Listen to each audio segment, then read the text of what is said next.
Praise God. Sound check. Check mic test.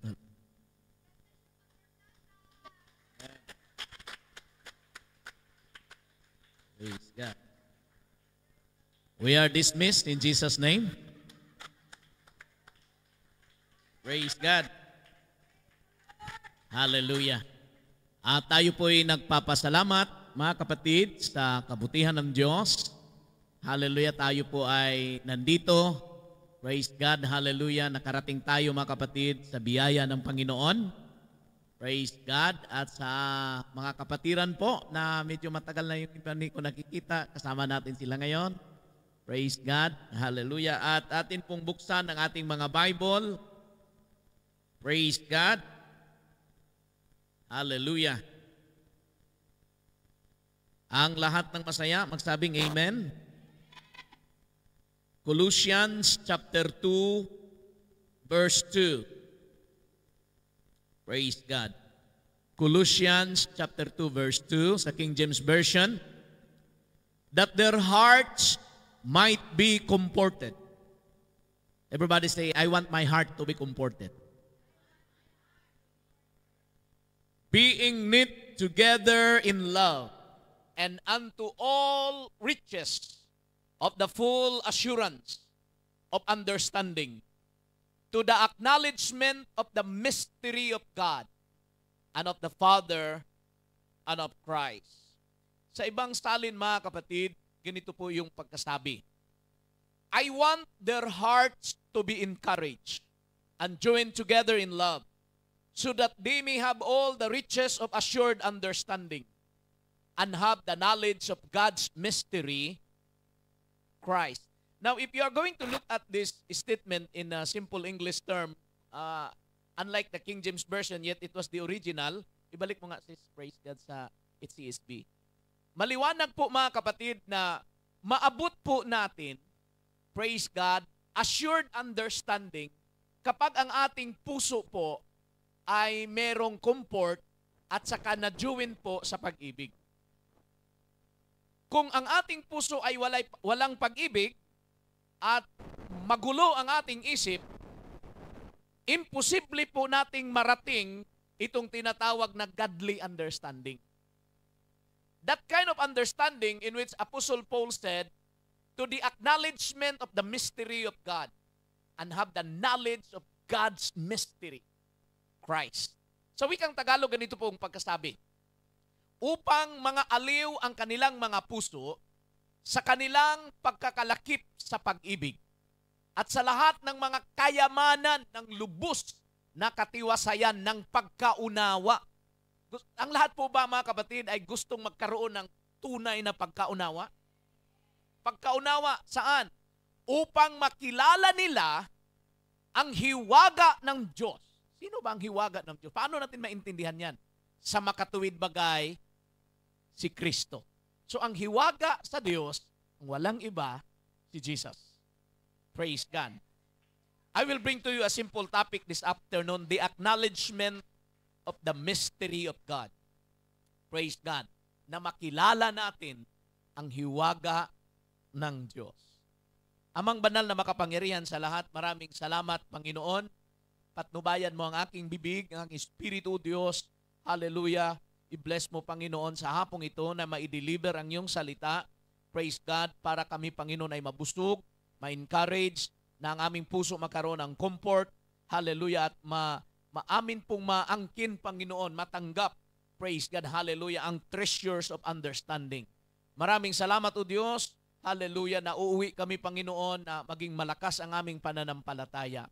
Samahan mo kami, Panginoon, hallelujah, at habang nagsasalita ako, Panginoon, hallelujah, praise God, gawin mo, Panginoon, na ito ang boses mo, Panginoon, na maintindihan sa iyong mga anak. Maraming salamat, Panginoon, wala akong magawa kung wala ka.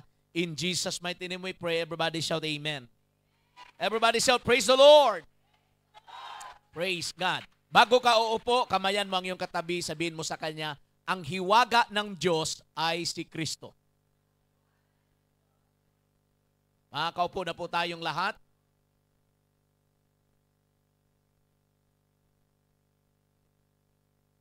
Praise God. Meron po ba dito, mga kapatid, Praise God. Meron po ba tayong kapatiran dito na may misteryo sa buhay? Ha? Meron ka bang misteryo sa buhay? Meron ka bang hiwaga sa buhay? Mystery is something that is difficult or even impossible to understand, and it is impossible to explain. That is the word mystery. Hindi mo kayang ipaliwanag, hindi mo kaya itong arukin, dahil siya po ay misteryo. Sa banal na kasulatan, mga kapatid, praise God, meron po akong sasabihin sa inyo na ang sinabi ni Pablo na sulat niya sa mga taga-Kolosas, praise God, ay napakahalaga po nating maintindihan sa ating paglilingkod sa Panginoon. Na may hiwaga ang Diyos, na ang hiwaga na ito ay walang iba si Jesus. Mystery siya, mga kapatid, para sa iba, pero sa mga tumanggap sa Ebanghelyo, ang mystery na ito ay na-revealed na po.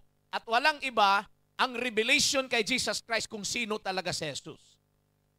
Sa 2 Corinthians chapter 5 verse 19, the scripture said, hallelujah, that God, sabi po dito, that is in Christ, God was reconciling the world to Himself, not counting their trespasses against them, and He was committed the message of reconciliation to us. Sa ibang wika, mga kapatid, ganito po ang pagkasabi. Hallelujah. Sa makatuwid bagay na ang Diyos kay Kristo ay pinagkakasundo ang sanglibutan sa Kanya rin. There is a conflict, mga kapatid. Praise God. Kaya sabi ni Pablo, ang Diyos na kay Kristo, God was in Christ, reconciling the world unto Himself. Ang mundo, mga kapatid, kailangan siyang ma-reconcile. Ang salitang reconcile ay merong paglalarawan na hindi kayo nakakasundo. Pag ang asawa at husband, mga kapatid, ay hindi makakasundo, kailangan nilang third party para i-reconcile. Now, ang mundo, mga kapatid, ay hindi po siya namumuhay na ayon sa kalooban ng Diyos. Tingnan niyo ako. May naghiwalay po ang Diyos at ang mundo. Ang buong sangkatauhan ay lumayo sa Diyos. Nagets ninyo? At ang Diyos na kay Kristo ang siyang nag-reconcile. The world will be reconciled unto Himself. Pinagkakasundo ang sanglibutan sa Kanya rin na hindi ibinibilang sa kanila ang kanilang mga kasalanan. Kasi kung tayo, Sister Jema, ay mag-away at gusto kong mag-reconcile, hallelujah, pero kung hindi ko tanggapin, praise God, hallelujah, na nagkasala ka sa akin, hindi talaga tayo magka-reconcile. Kailangan kalimutan ko ang ginawa mo sa akin para tayo'y ma-reconcile. Nagets nyo? Walang reconciliation kung hindi mo makalimutan ang kasalanan ginawa niya. Everybody shout amen. So ang Diyos na kay Kristo Jesus, He reconciled the world unto Himself. At sabi ng Bible, hindi niya ibinibilang ang kanilang mga kasalanan. Kinalimutan ng Panginoon ang lahat ng ating kasalanan para tayo'y makabalik sa Kanya. Ganon kabait ang Panginoon. Everybody shout amen. 1 Timothy chapter 3 verse 16, a very well-known verse, that God was manifest, hallelujah, in Christ Jesus. Without controversy, great is the mystery. Ang lahat magsabi, mystery of godliness. Misteryo, hiwaga ng kabanalan. Ang Diyos ay may hiwaga, ang Diyos ay banal. Merong napakalaking kontrobersy, mga kapatid. At sabi dito, without controversy. Ano ibig sabihin ng without controversy? Sa wala na pong pag-aaway, wala na pong debate. Praise God. Na talagang dakila ang hiwaga ng kabanalan. God was manifest in the flesh, justified in the spirit, sin of angels preach unto the Gentiles, believe on in the world, receive up into glory. Tagalogin po natin para maging maliwanag po sa inyo. Ganito po yung pagkasabi, at walang pagtatalo. Kasi kung palagi kang nagtatalo, hindi kayo ma-reconcile. Everybody shout amen. Para maging maisa na mabuo ang iyong pag-iisip, tingnan yung mabuti, at walang pagtatalo. Dakila ang hiwaga ng kabanalan. Ang lahat magsabi, dakila ang hiwaga ng kabanalan. Pag ikaw ay mamuhay sa kabanalan, ichichismis ka. Bakit? There is mystery in godliness. There is, pag magsimba ka, kantsawan ka ng mga tao. Kung mag-umpisa ka mga kapatid na mamuhay na maka-Diyos, praise God, kantsawan ka ng mga tao. There is really a mystery of godliness. But that context is different. Dahil si Kristo na laman, si Kristo na tao, nahayag sa Kanya ang buong pagka-Diyos. Ang Diyos ay nahayag sa laman.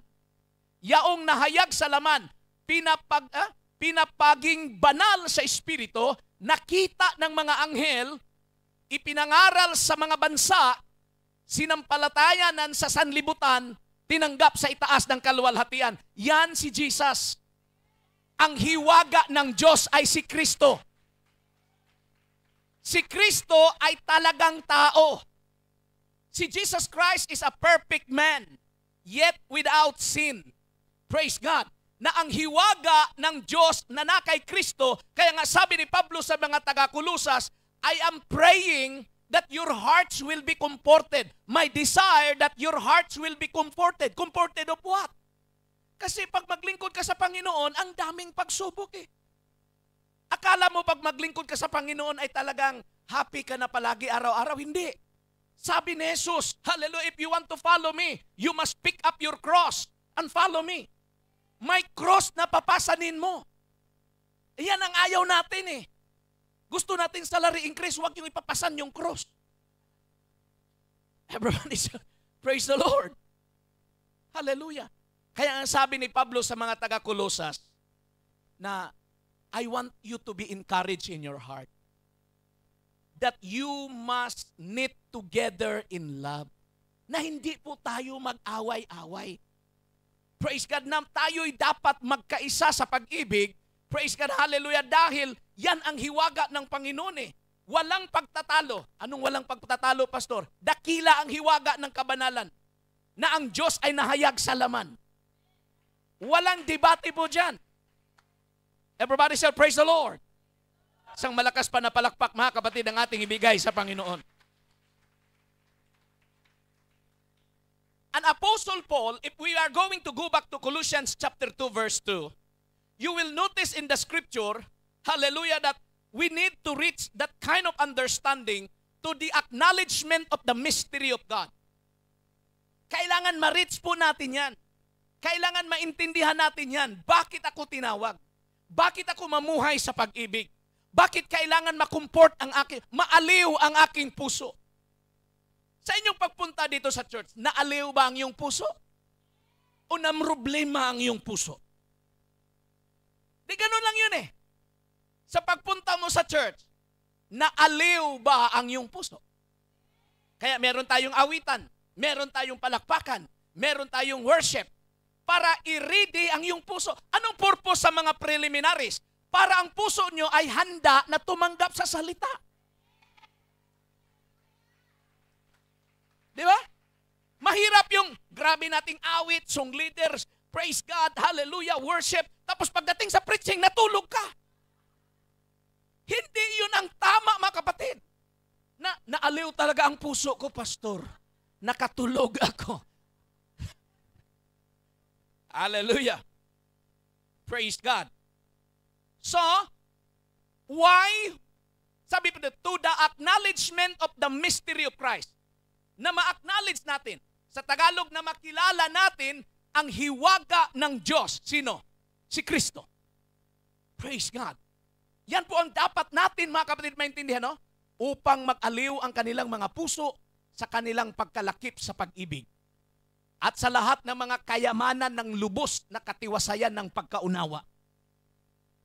Ang dahilan kung bakit, mga kapatid, may conflict minsan sa grupo, may conflict sa relationship, ang hindi pagkakaroon ng katiwasayan ng pagkakaunawa. Kung walang understanding, palagi kaming nagsisigawan siguro ni Mr. Ping. Kung walang understanding. Oo. Praise God. So pagdating ko sa bahay, kung walang sinaing doon, mga kapatid, praise God, kung hindi ko siya maintindihan, praise God, mag-away kaming dalawa. Alam mo, gutom ako galing sa office, bakit wala, hindi ka nagsaing? Oh. Pero naintindihan ko, dahil kahapon mayroon siyang dysmenorrhea na flat. Nung isang araw, Miyerkules pa, mga kapatid, halos pagbangon hindi niya kaya. So, naintindihan ko, hindi siya kaya talagang pumunta sa kusina. Now, ngayon, hindi dysmenorrhea ang ating pinag-usapan. Ito ay patungkol sa pagka-Diyos. Bakit naging Diyos si Jesus? Praise God. Kailangan marating natin yung matiwasay na pagkaunawa. Paano ka magkaroon ng matiwasay na pagkaunawa? Ayaw mo mag-enroll sa discipleship. Everybody shout amen. Bakit kailangan natin ng matiwasay na pagkaunawa? Para atin pong makilala. Upang makilala nila ang hiwaga ng Diyos. To the acknowledgement of the mystery of God, which is Christ Jesus. Now, the scripture tells us in verse 3 that Christ, hallelujah, was and is the depository of all the treasure of wisdom and understanding. Kung gusto mo, mga kapatid, ng wisdom and understanding, si Jesus ang depository na lugar in whom we are hid all the treasures of wisdom and knowledge. What do you mean by hid? Hindi po natago, na talagang hindi mo ma-access ang wisdom and understanding ng Diyos. What do you mean by the word hid sa original Greek, mga kapatid? It means it is being in store, hallelujah, in Christ Jesus. Sa ibang lahi, sa ibang translation, lahi na tuloy. Praise God.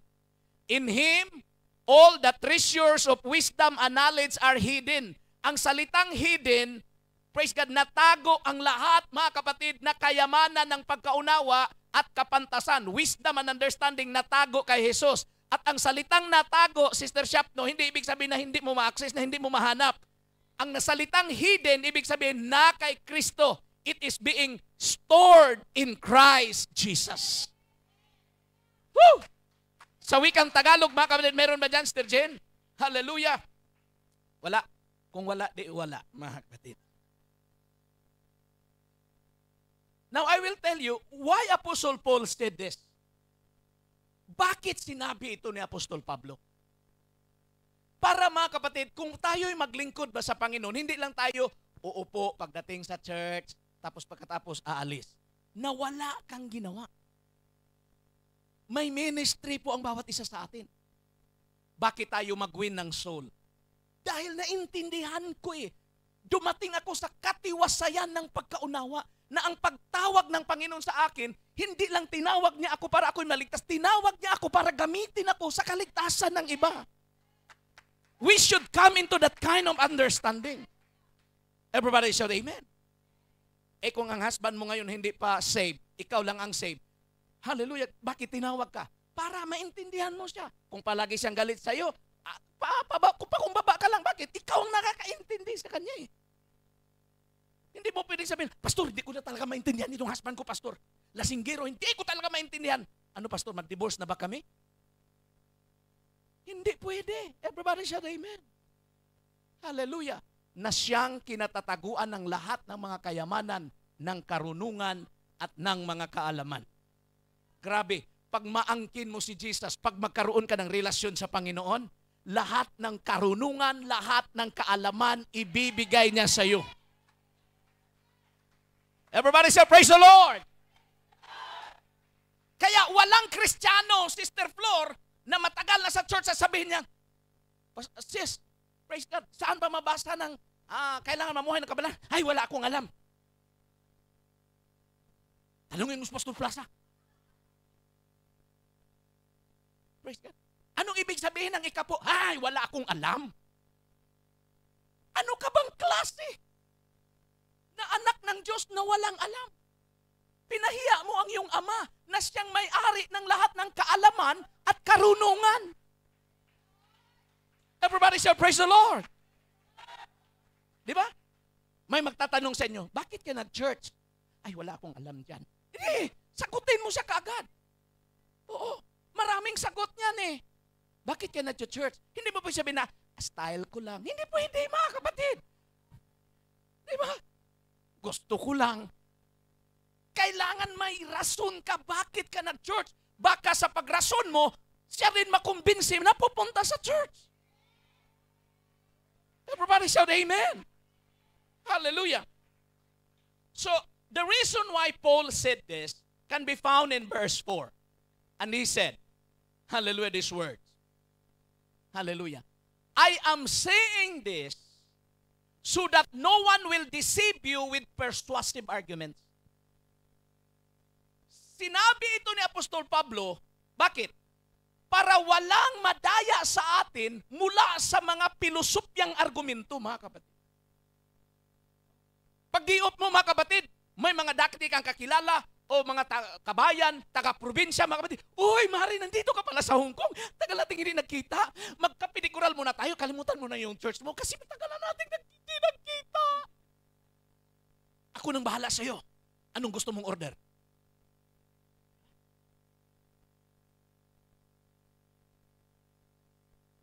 Parang sa tingin mo, tagal ko na hindi nakapasok sa kapidikural. Pagkakataon ko na ito. Na-deceive ka, mga kapatid. Hallelujah. Sa isang offer ng kapidikural. Everybody shall praise the Lord. Hallelujah. Sinabi ito ni Apostol Pablo. Bakit? Kung marating natin ang katiwasayan sa pagkaunawa, pagdating ng day-off, alam na natin kung saan natin puntahan. Na hindi na tayo, mga kapatid, madaya pa sa anumang mga pilosopi dyan sa labas. Mag-beach tayo. Kasi next week, malamig na. Diba? Ihanda nyo na ang inyong mga winter clothes, mga kapatid. O, diba? At, oo nga. Diba? Praise God. Kaya sinabi ito ni Apostol Pablo, now I'm talking about deeper than that. Tungkol sa pagka-Diyos. Kasi marami mga tao masasabi, ay si Jesus tao lang yan, hindi yan Diyos. Ay si Jesus propeta lang yan, hindi yan Diyos. Sabi ni Pablo, yan nga ang hiwaga ng Diyos. Na si Jesus, hallelujah, na kay Jesus, nanahan ang buong pagka-Diyos sa Kanya. Everybody say, praise the Lord. Sis, pakita mo sa mga sunod na mga verses. Diyan, hallelujah, same verse. Praise God. Sa King James Version, and this I say, lest any man should beguile you with enticing words. Yung mga salitang nanghihikayat. Diba? Kabayan, punta tayo doon sa bayanihan. May pinamimigay daw si Bongo. Alam mo na ikaw ang song leader. Isa ka sa mga estudyante na inaantay ng teacher. Mag-ingat, lest any man will spoil, beguile you with enticing words. At hindi lang yan material na bagay. Kahit sa mga doktrina na iyong tinatayuan. Diba? Kasi marami mga Kristiyano dito sa Hong Kong, mga kapatid, sa church natin, nag-church habang may kontrata, pag uwi ayaw nang mag-church. Sino ba ang nagdaya sa'yo? Wala kasi akong pamasahe. Dinaya ka ng pera. Everybody shout, praise the Lord. Ayaw kasi ni husband, ay huwag kang magpadala, tumayo ka. Everybody shout, praise the Lord. Hallelujah. Ano sa wikang Tagalog? Praise God ang sinabi ni Apostol Pablo. Sinabi niya ito at ito ang dahilan. Praise God. Sinabi ko ito. Praise God. Kung verse 4 says, verse 4. Praise God. Hallelujah. Ito'y sinabi ko upang huwag kayong madaya ng sinuman sa mga pananalitang kaakit-akit. Kaya ang gusto ni Pablo na ang iyong puso strong, being comforted, knit together in love. Na dumating yung punto na kapag naintindihan natin ang katiwasayan ng pagkaunawa, masabi natin, nakilala ko ang dakilang hiwaga ng Diyos, si Kristo. Everybody shall praise the Lord. At anuman ang mangyari sa mundo ay hindi ako tatalikod. Everybody shout amen. Praise God. Kaya mga kapatid, pag naabot natin ang katiwasayan ng pagkaunawa at atin pong na-acknowledge ang mystery of God in Christ Jesus, what happened said? Paul said, hallelujah, you must walk in Him in verse 6. Sa versikulo 6, sinabi niya, ayon sa pagkatawag ninyo, lumakad kayo sa Kanya. Hindi tayo naglilingkod dahil sa rules ng new life. Everybody shout amen. As ye have therefore received Christ Jesus the Lord, so walk ye in Him. Paano niyang pagkasabi sa ibang salin, mga kapatid? Praise God. Therefore, as you have received Christ Jesus the Lord, walk in Him. Sa wikang Tagalog, napakababaw ito. Kung paano nga na inyong tinanggap si Kristo Jesus na Panginoon, ay magsilakad kayong gayon sa Kanya. Natanong ko sa inyo, paano nyo tinanggap si Jesus? Tinanggap ba ninyo si Jesus dahil kayo'y napilitan? Di, sa totoo lang, paano? Di, sagutin nyo ito sa sarili nyong isip. Paano nyo tinanggap si Jesus? Dahil ang sabi ni Apostol Pablo, kung paano nga ninyong tinanggap si Kristo Jesus na Panginoon, magsilakad kayo. Kayong gayon sa Kanya. So kailangan maging maliwanag po sa atin ngayon kung paano natin siya tinanggap. Tinanggap ba natin siya na kalahati lang sa ating puso ang binigay? O tinanggap ba natin siya, mga kapatid, dahil nalibre ka, mga kapatid, ng pamasahe at McDonald's? Dapat, mga kapatid, nalalaman po natin kung paano natin siya tinanggap. Tinanggap mo ba siya, mga kapatid, na siya ang Mesiya talaga? Tinanggap mo ba siya na siya ang tagapagligtas? Tinanggap mo ba siya na siya ang tagapagaling sa iyong hallelujah mga sakit? Tinanggap mo ba siya na siya ang taga-provider ng lahat ng pangangailangan natin?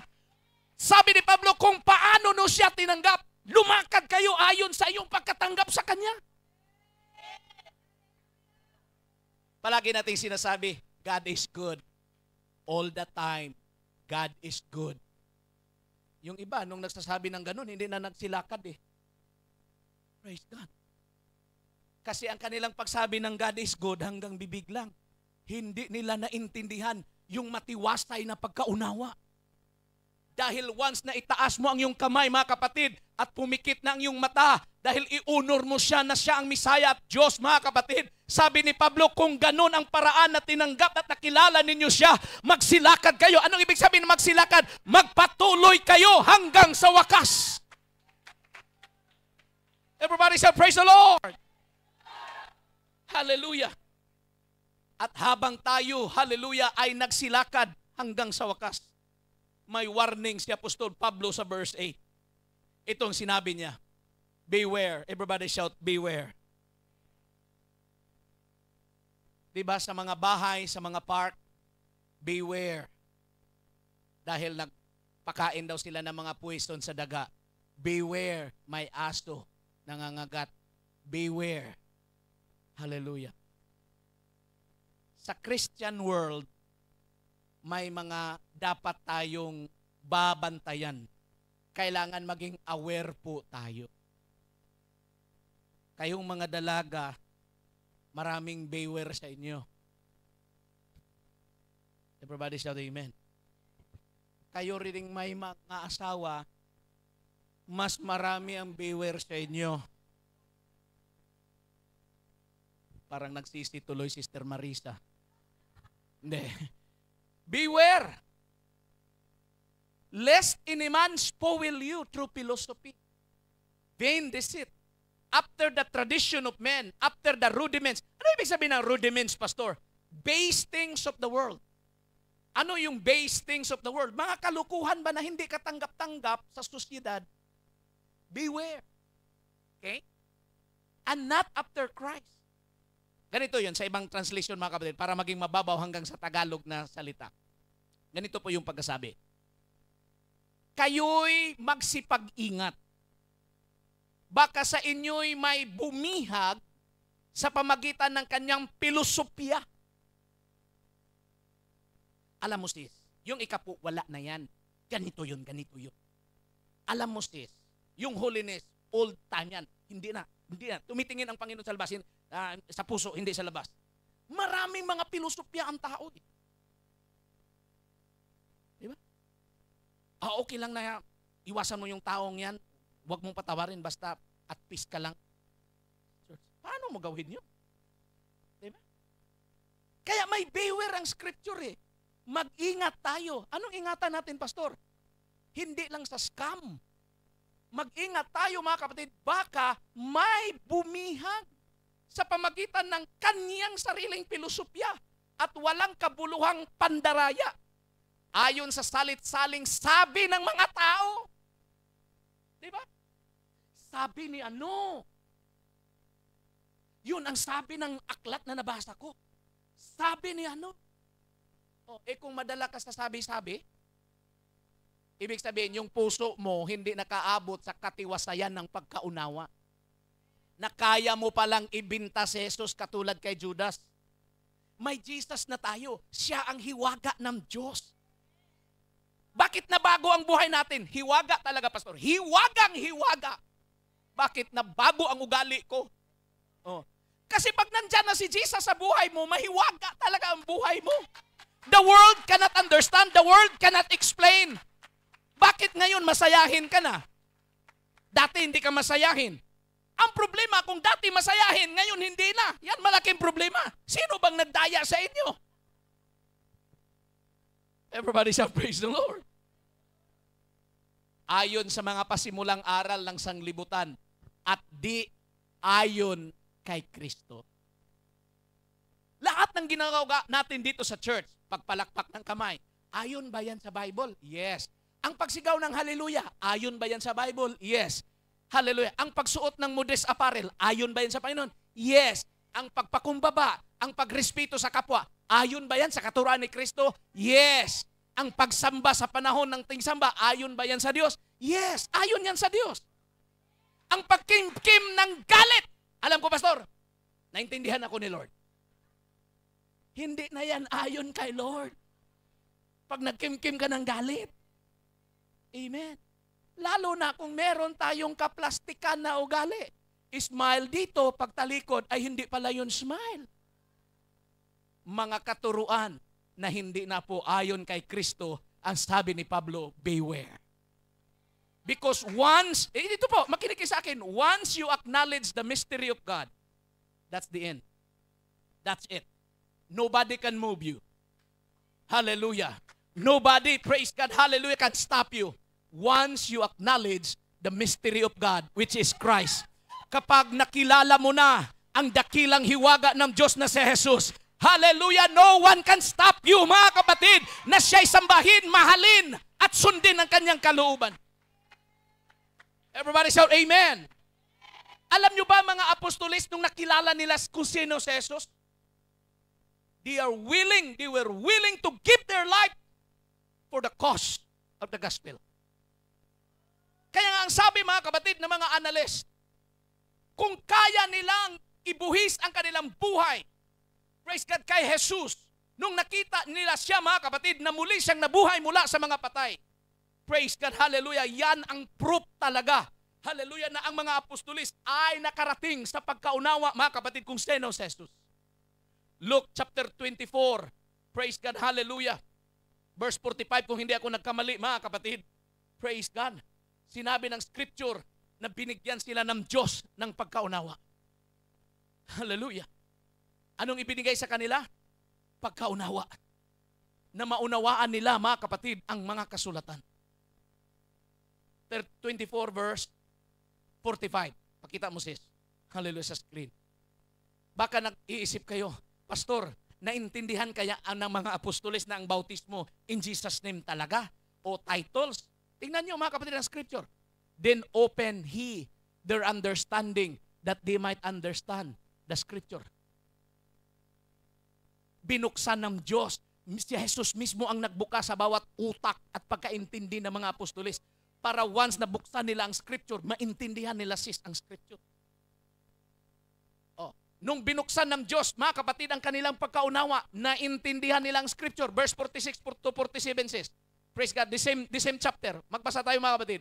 And said unto them, thus it is written, and thus it behove Christ to suffer and to rise from the dead the third day. Nung binasa nilang scripture, praise God, hallelujah, sila'y nanlulumo, Sister Jennifer. Hala, mamatay ka? Ay, ayaw naming mamatay ka, ikaw ang aming Mesiyas. Parang ganun naman, binuksan ng Diyos ang kanilang pag-iisip. Mag-suffer ka pala. At pagkatapos ng 3 araw, ikaw ay muli mabuhay. Kaya malaking comfort sa puso ng mga apostolis.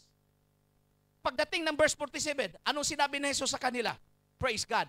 And that repentance and remission of sins should be preached in His name among all nations, beginning at Jerusalem. Naintindihan ng mga apostoles na kung ang issue, mga kapatid, ay pagsisisi at kapatawaran ng kasalanan, kailangan ipangaral sa Kanyang pangalan. Mag-umpisa sa Jerusalem. That is why na-receive natin ang baptism in Jesus' name. Dahil yan ang hiwaga ng Diyos. Ang bautismo sa pangalan ni Jesus. Si Kristo ang hiwaga ng Diyos. Pag may Kristo ka sa buhay, maggunaw man ang mundong ito, meron kang kaligtasan. Kaya whatever happens, kailangan paglingkuran natin ang Panginoon. Kailangan susunod tayo, mga kapatid, sa Kanyang kalooban. Palakpakan po natin ang ating Panginoon, mga kapatid. The truth is why Apostle Paul said, beware. In verse 9 and 10 in the same book of Colossians chapter 2, sinabi niya, ito po ang katotohanan. For in Him dwelleth all the fullness of the Godhead bodily. Hallelujah, verse 10.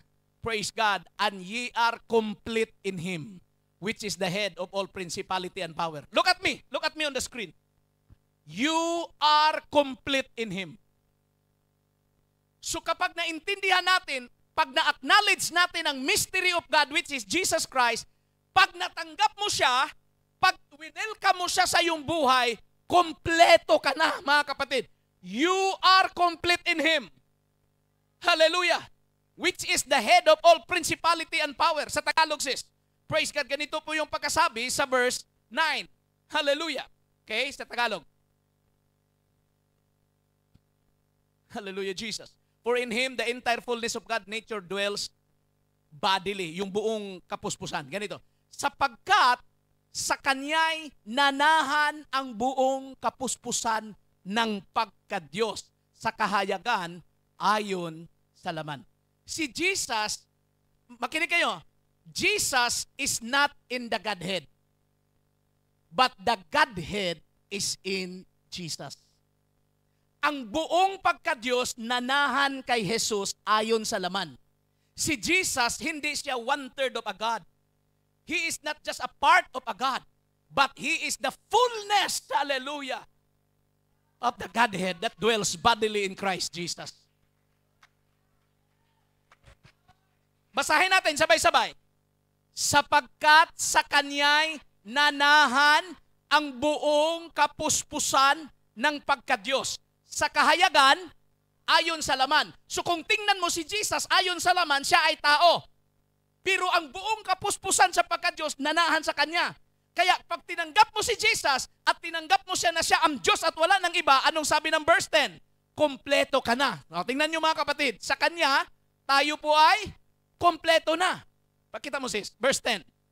Hallelujah. Okay, hallelujah.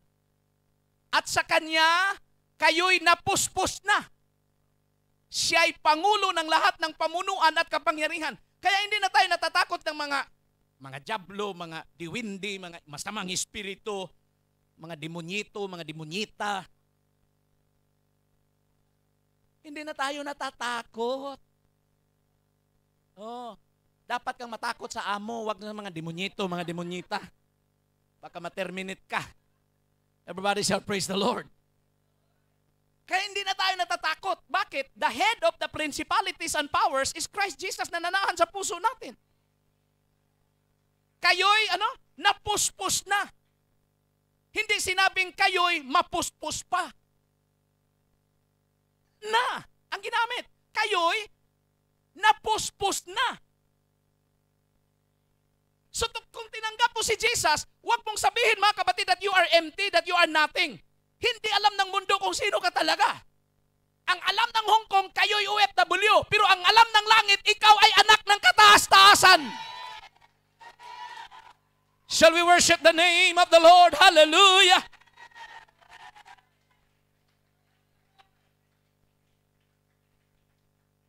Paano nangyari yun, Pastor? Ako'y isang makasalanan. Alam nyo ba mga kapatid, nung tinanggap mo si Jesus at naniwala ka na siya ang Diyos na nahayag sa laman, sabi niya, nilinis ko na kayo. Tinuli ko na kayo. Oo. Verse 11 hanggang 13 says, sa Tagalog na lang. Ganito po pagkasabi. Verse 11. Na sa Kanya ay tinuli rin naman kayo ng pagtutuling hindi gawa ng mga kamay. Kasi ang pagtutuli ngayon sa mga lalaki ay gawa sa kamay. Ang pagtutuli sa mga Hudyo noon, pag ang bata ay pinanganak, Sister Shapno, na lalaki, ang batas, 8 days, kailangan tuliin siya.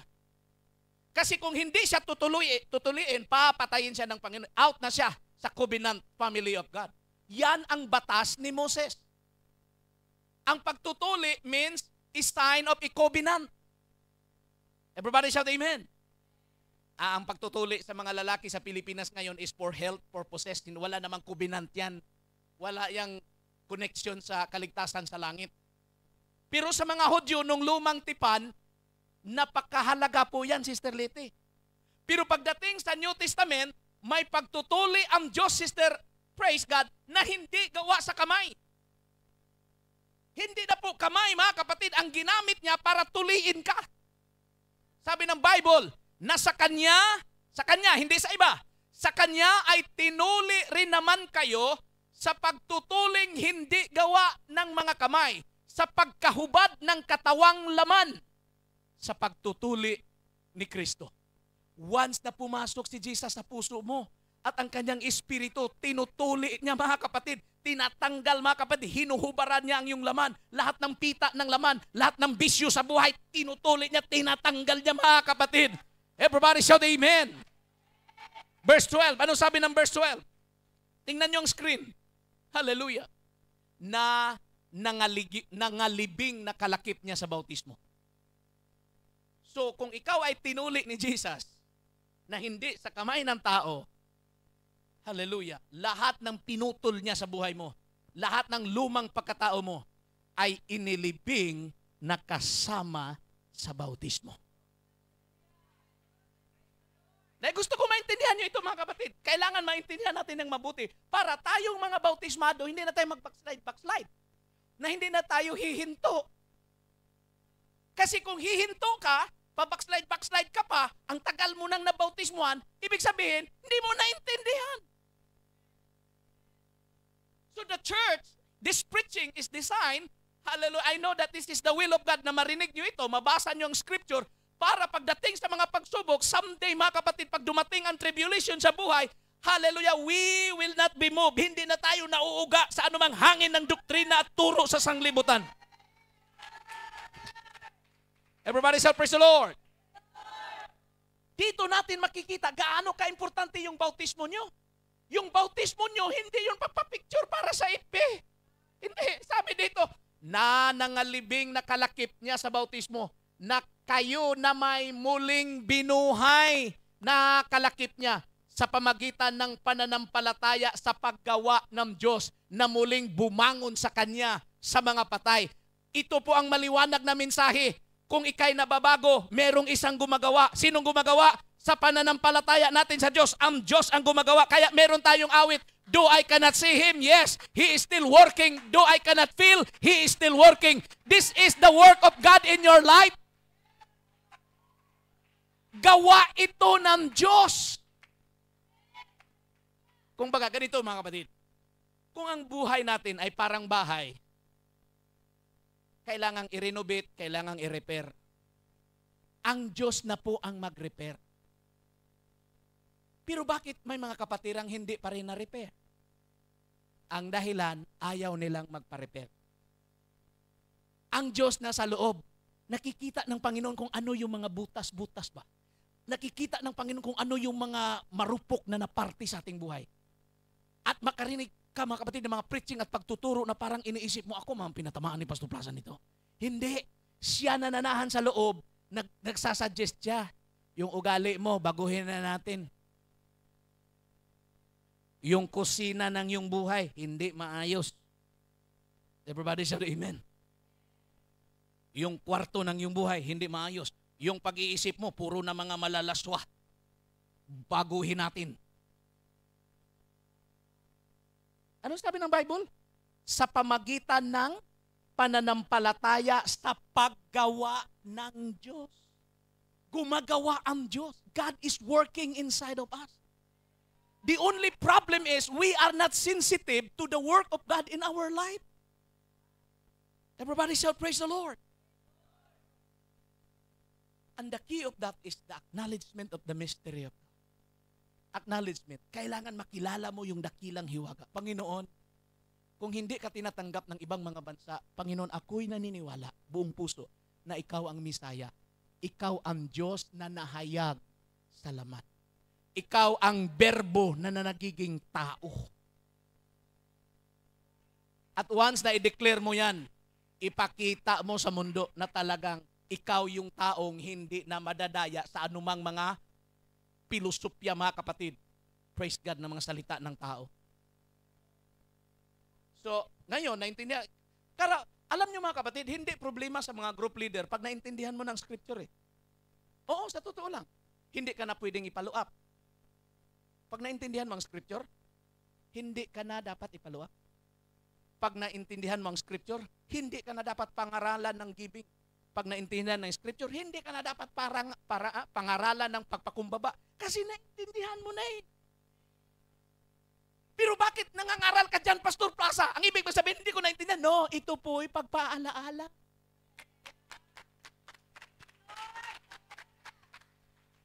Everybody shout, praise the Lord. Hallelujah. Verse 13. Ano sabi ng verse 13? Tingnan natin. Dito po, ang last mga kapatid na verse. At nang kayo'y mga patay dahil sa inyong mga kasalanan. Ano sabi ng scripture? Ang kasalanan ang dahilan kung bakit tayo'y naging patay. Ang kasalanan ang dahilan mga kapatid. Dahil ang kabayaran ng kasalanan ay kamatayan. Sabi ni Pablo, at nang kayo'y mga patay, nung kayo'y, past tense, nung hindi mo pa natanggap si Jesus ba? No, at nang kayo'y mga patay dahil sa inyong mga kasalanan at sa di pagtutuli ng inyong laman ay kanyang binuhay kayo. Nakalakip niya. Di ba si Kristo ay muling nabuhay sa mga patay? Isinama kanyang binangon mula sa kamatayan dahil sa kasalanan na ipinatawad. Ito ang pinakamaganda. Na ipinatawad sa atin ang ating lahat, hindi kalahati, lahat ng mga kasalanan. Ay sino bang hindi magpuri sa Diyos? Sino bang hindi magpasalamat? Sino bang hindi mag-comfort sa salita na yan? Lahat ng ating kasalanan ay pinatawad niya. Woo!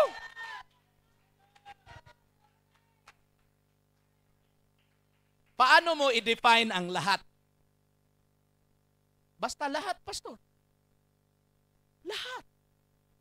Pati yung hindi mo pa nagawa bukas.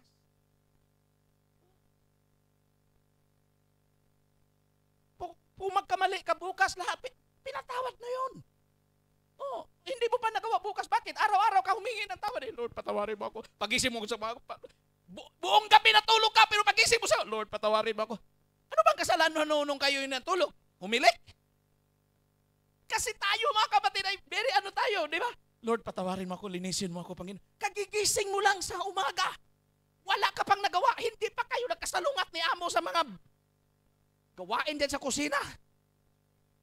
Hindi pa kayo nagkita. Pero ano bang prayer natin? Di ba? Lord, linisin mo ako, patawarin mo ako, sanctify my mind, sanctify my heart. O bago tayo matulog, nandun na naman. Lord, patawarin mo ako, sanctify me, Lord. Samahan mo ako sa aking pagtulog ngayong gabi. Kung tutunog ang trumpeta ng 2:00 ng madaling araw, Lord, alalahanin mo ako. Yes. Ganun ang mga prayers natin. Sa Kanya, kompleto po tayo. Pero kailangan nating maintindihan, pinatawad niya tayo sa lahat ng ating kasalanan. Pero ito po yung mag-umpisa, mga kapatid, na maabot natin ang katiwasayan sa pagkaunawa. Hallelujah. Tumayo po tayong lahat, mga kapatid. Ang Espiritu lamang ng Panginoon. The new birth experience that we have, hallelujah, sa Panginoon, mga kapatid, ay napakalaki pong treasure. Yan po, hallelujah, ay kayamanan. Ang pagsamba mo, ang pag-join mo sa fellowship, yan ay kayamanan. Basta meron kang pagkakataon na mag-church, pumunta ka sa church. Why, Pastor Plaza? Yan, hallelujah, ang proof sis na naabot mo ang katiwasayan ng pagkaunawa.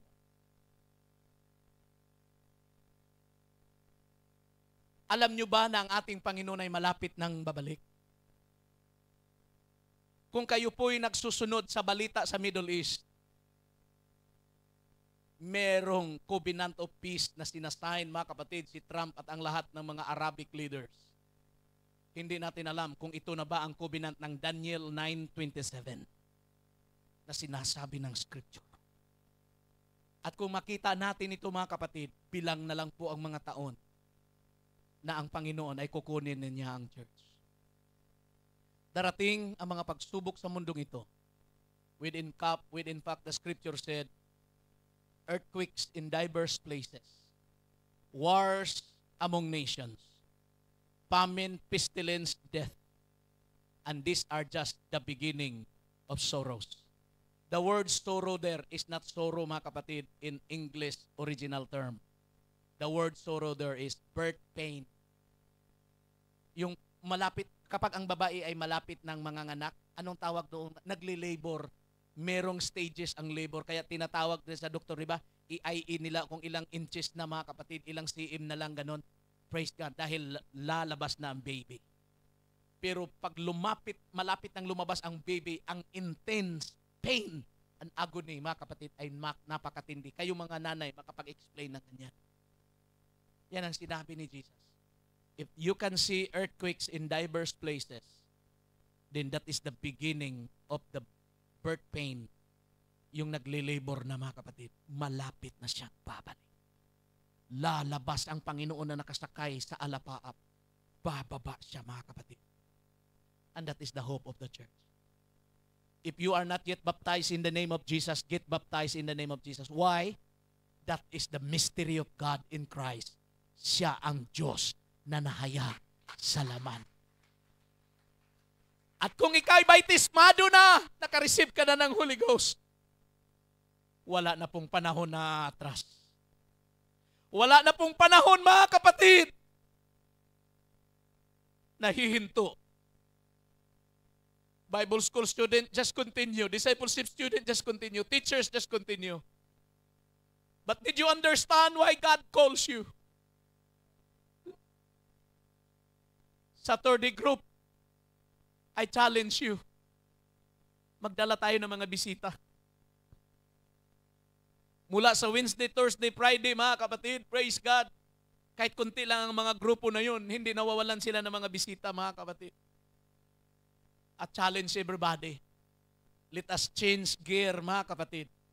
Kasi ligtas ka na eh. Wala ka nang dapat ipangamba pa. Kompleto ka na kay Jesus.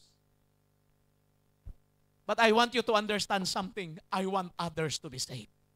I want others to know that Jesus is Lord. Pwede ba nating itaas ang ating mga kamay? Ano man ang iyong nagawa sa Panginoon na iniisip mong malaking pagkakamali at kasalanan, when you are going to accept the Lord, patatawarin niya tayo sa lahat ng ating kasalanan. Walang ibang Diyos na nahayag sa laman. Siya si Jesus. Are you ready to acknowledge Him this afternoon? that He is the mystery of God, that He is all in all, that He is the answer to the world, and He is the answer of our life. Jesus. If you acknowledge Him that He is the healer, receive your healing. If you acknowledge the Lord that He is Jehovah Rapha and He is the Jehovah Jireh, then acknowledge Him. He is our provider. He is our healer. He is our Savior.